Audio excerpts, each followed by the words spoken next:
Best of the best. Kasi coach, kahit 1 year lang ako nagtrabaho as an engineer, parang na-burn out ako eh.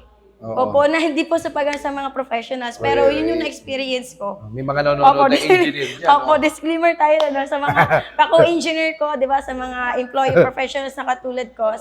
Actually, I'm not against, di ba, pero yung kasi na-experience ko, coach eh. Na, alam mo yun, 1 year ako nag-work, parang na-feel ko na burn out ako. Na parang, oo, na-burn out ako, coach, na parang sabi ko, ito ba yung in-expect? In-expect ko na, akala ko pagka nagkatrabaho ka na, di ba, yung masarap na buhay, makapag-travel ka, tapos malaking income. So, parang sabi ko, ba't pag ganun, magkaiba? Magkaiba yung nangyari, di ba, sa expectation versus the reality.